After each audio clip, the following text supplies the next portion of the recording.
So for those who don't know of me, I've been in the Empower group for quite a while now.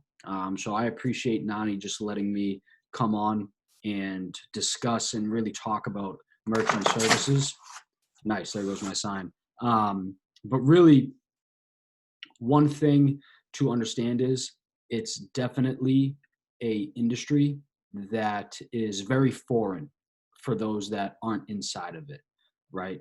Um, and it's really been, over the past 5 years that I've been in the space where I truly do get a better understanding of not only how confusing it was for me, but really how confusing it is for you as a business owner.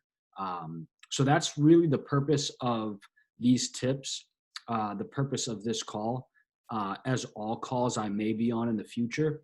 It's always going to be about giving you guys intentional advice, intentional education with no fluff, and really try to minimize the jargon that I use in terms of like the terminology in this industry, and try to show you the truth behind the scenes of credit card processing. All right, so we have motivational speaker, learning forex and drop shipping. Perfect. So what I'm going to talk about today are some tips that I would do if I was in your position. And really, it's going to be able for you guys to maximize your credit card processing without even having to change the provider. Okay. So, this is something that I think everybody should try first. Changing providers can be extremely, extremely beneficial, especially if you are unsatisfied, right, with your current vendor. However, if you feel like there are things that you like about your vendor, I would utilize these tips first because you will be able to take advantage of lower processing fees right away without having to go through a proposal, without having to go through a change. All right. All of this at the end of the day, it's about one thing. We want to make sure that you have that cash flow coming. Okay. So I'm going to go down 7 tips. If you have a notebook, notepad, you can absolutely write them down. If you want to direct message me at the end, I'll just email you all these tips. So if you'd like to do that, you can either drop it privately in the chat or you can message me after this on Instagram or Facebook. Okay. So tip number 1 would be for you individuals that are in a face-to-face environment with your customer. Okay, so my first tip is going to be a simple one, and that is always swipe or dip the card, insert the card when you're able to. Okay, so when it comes to credit card transactions, the card present environment, a card present transaction, they're always going to be lower rates than when you key enter that transaction, when you're manually entering that transaction. Okay. So just to give a quick example, when you're in that face-to-face setting and you swipe a Visa card, there's something in this industry, and the term is coined interchange. What interchange means is the fee that you're paying to Visa, the fee that you're paying to MasterCard or Discover. Okay. So as a business owner, just know you are paying the same fees that McDonald's is paying. Nobody is getting around that at all. So that fee is called interchange. You'll hear a term called plus. You'll hear a term called discount rate. Those fees are what's added on top of interchange. That's the direct fee that your processor controls. That's the direct fee that is negotiable. Okay. So when you're in a card present environment and you're swiping that card, Visa's rate on a retail transaction is 1.51% on a credit transaction. That's going to be one of the lowest fees that you'll get. That is a wholesale rate directly charged by them. When you key enter that same transaction, the rate will go up to 1.95 on Visa's end, okay? So that's why, again, the easiest thing to do, guys, anytime you can swipe the card, anytime you're face-to-face, do that. You're gonna save yourself 0.40%, 0.45% on that transaction, okay? So that would be my first tip, easy tip.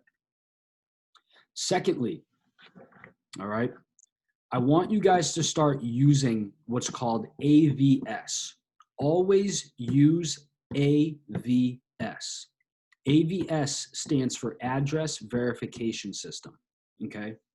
So what I want you to do is I want you to gather as much cardholder information as you can and enter it into your terminal or your point of sale system or your virtual gateway if you're doing online transactions, all right? The more information that you're entering for the cardholder's bank, the more likely it will qualify for those lower interchange rates, okay? And having that extra step isn't necessary. So having this address verification system, it's not a necessary thing. However, as many business owners, you don't like to slow that transaction process down. By utilizing this system, it is going to ensure that the transaction is less risky. The reason that it is deemed less risky is because you're gathering more information. The more information that you gather, the more Visa and MasterCard will say, this person's doing their due diligence. This is definitely going to be less of a risk where it may not be fraudulent, right? We know that this person has the card information in front of them, or we know this person did their due diligence with the customer over the phone and got as much information as they can, okay? So if you're not set up for AVS, I would encourage you to just call your current provider. Even if you don't know, call your current provider and speak to them about that and ask them to enable what's called an AVS function within your equipment, all right? A simple example is a zip code, okay? If you guys are, if there's a prompt for a zip code, you're definitely set up for AVS, okay? Absolutely. So to be clear as well, some companies do, some companies don't. It just depends on the processing company that you're with. But just as a fair warning, there are companies in existence that are going to charge you a fee to enter an AVS transaction. All right. Others don't, like I had mentioned. So make note of that. And when you do call your current provider, I would ask that question when you're speaking to them about that option. All right. So I really want to make sure that I drive that home. AVS, just look, plain English, think of it as a zip code. If the terminal is asking for a zip code, then you are absolutely set up for that AVS function. Okay. And in terms of the rate, by the way, if they do charge, it's probably like 10 cents a transaction, just to give a ballpark number. Your third tip would be, I want you to start batching the equipment, the point of sale, the terminal, batch it every night. Even if it's just one transaction that you did in the day, batch it, okay? All the terminals have an ability to actually be programmed to auto settle or batch each night, okay? So if you do it that way, cake, you guys are set up good, because what this auto settlement is doing is it's ensuring that your transactions are sent to the bank every night for deposits, okay? Now, the reason this is actually a cost savings tip is due to the fact that some instances where if you're forgetting, if you're forgetting to settle at night, certain interchange categories will downgrade, what we call downgrade in the industry. And all that that means is it's going to go to a higher rate if the settlement has not occurred in 24 hours. Okay. So what's an example of a downgrade? These are some examples for you guys. All right.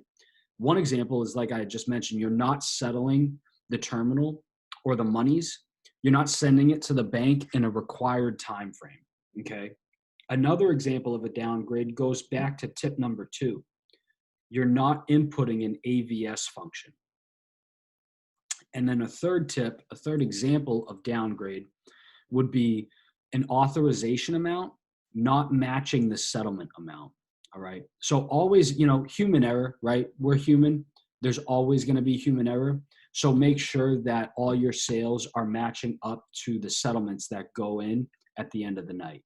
So to bring it all home with the batching segment, I want you to just understand numbers. You can expect to see these following rates from Interchange, okay? So the credit rate will be 2.30% and 10 cents if you do not batch. It's going to jump that high, okay? Maybe you qualify for 1.51%. As soon as it downgrades, it jumps to 2.3. All right. Your debit is the lowest interchange fee out there. If you're swiping the card or if you're doing it properly, even key entering the card, your debit should be 0.05%. Okay. 0.05%. Now, if it downgrades and you forget to batch, that'll jump all the way to 1.75%. And this is totally, again, interchange. This is without your processing fee on top. This is directly from Visa and MasterCard. All right. And then if you get into prepaid cards, you're going to pay right around 1.80% when that downgrades.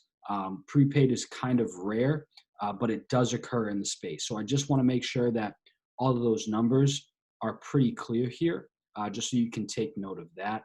And it can be real for you. You understand some of the things that are going on behind the scenes. Now, your fourth tip is going to be to use the void function on your terminal instead of a refund as much as you can possibly control. All right. So void instead of refund as much as you can possibly control. Okay.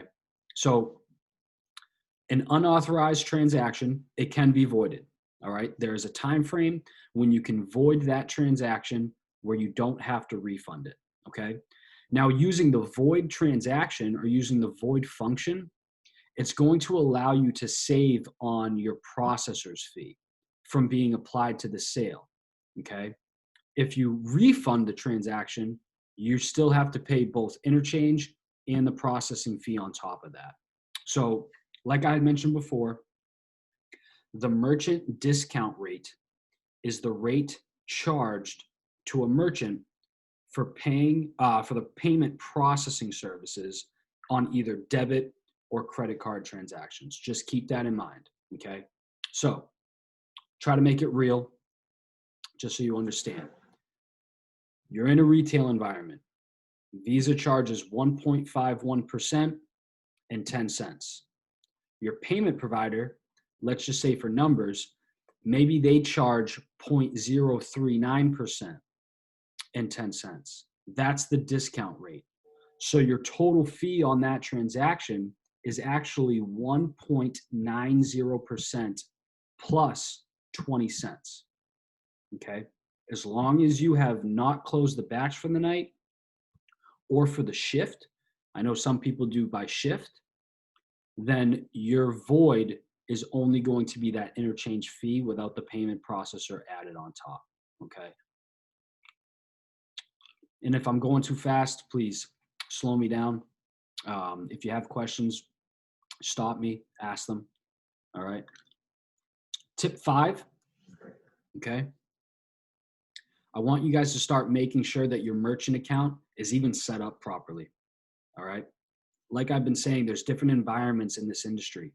A retail merchant account is going to allow you to get a lower rate than that of a business who performs all their transactions online or who performs all their transactions over the phone, card not present. So as a business owner, what I need you to be aware of are different codes. It's called MCC or SIC, okay? These codes affect your interchange rates. These codes are where we mark you in a different industry category. These codes also are going to have an impact on your tax payments at the end of the year and how the IRS is actually going to classify your business. All right. So MCC stands for Merchant Category Classification. Okay. And it's just a code that I would use or that your underwriter would use. It's just a 4-digit number used by the credit card industry to classify your business into different market segments. Okay.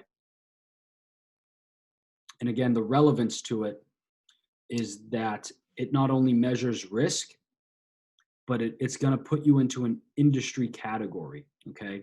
Now, because it'll put you in an interchange category, when we mark you into specific industry categories, we're really just seeing where you fall in line with being more risky. So are you going to have more chargebacks and refunds? Okay. Pawn shops are in a different MCC environment than a restaurant. Pawn shops may get more refunds, may get more chargebacks. Okay. So that's why we use these codes here. All right. So I just want to get you that information. Now, because the use of credit cards are increasing, the MCC codes are also very important for you and for your business. Okay. I say that because your consumers may benefit from an MCC code. Now, these credit cards that are offering cash back for certain types of businesses like grocery stores or cash back on airline miles or cash back on gas stations, if you are set up properly and you're securing the right MCC code, your customer could actually get rewarded more. Okay. So it's an incentive for them to spend more at your environment or at your establishment because they're actually going to get more cash back than they would if you were set up different. Okay. So again, I'd highlight here, call your provider. Absolutely. Ask your provider if your business is set up correctly to make sure you're ensuring the lowest fees that Visa and MasterCard will charge you.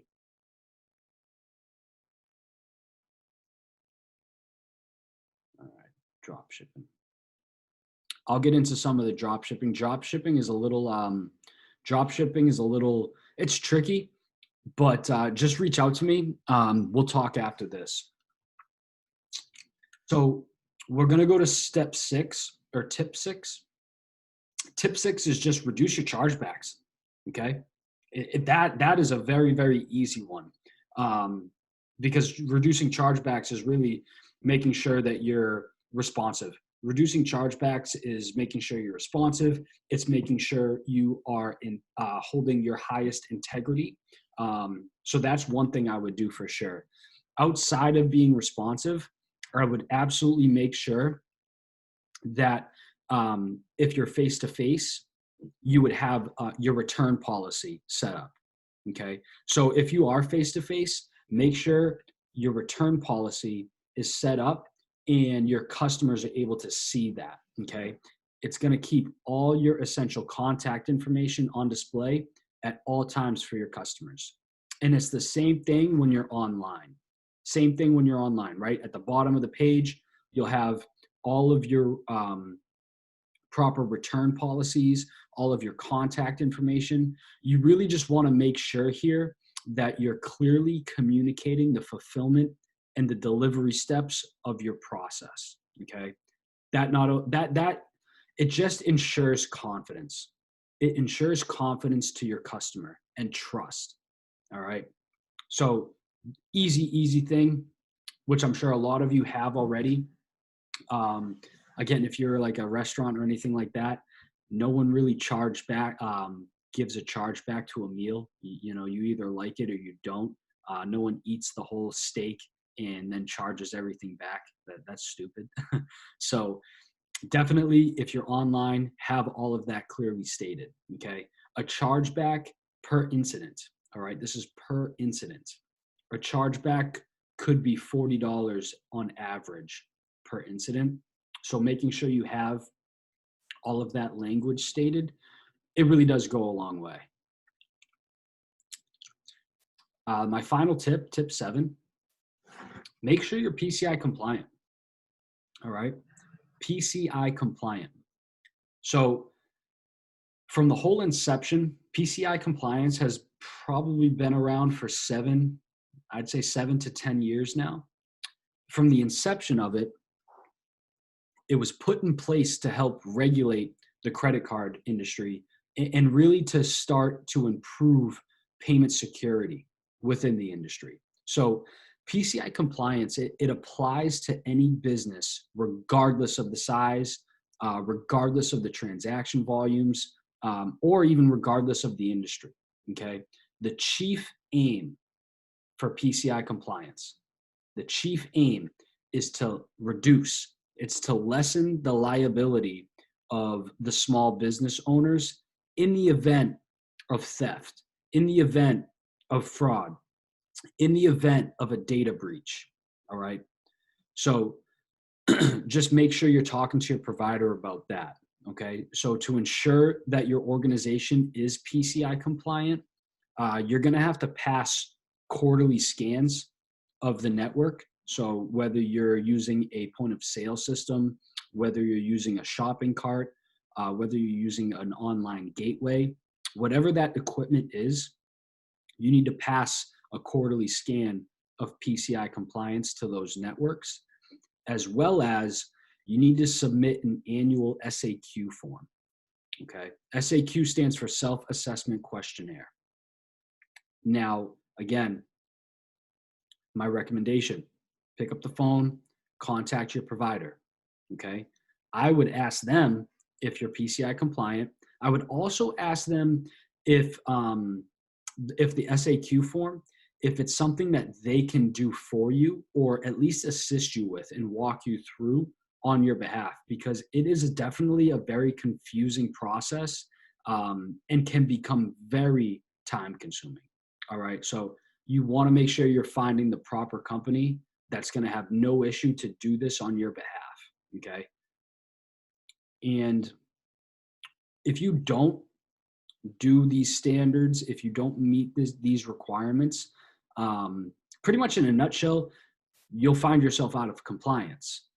What that means for you is if you're in a non-compliant environment, you might actually end up paying $100,000 a month in fees.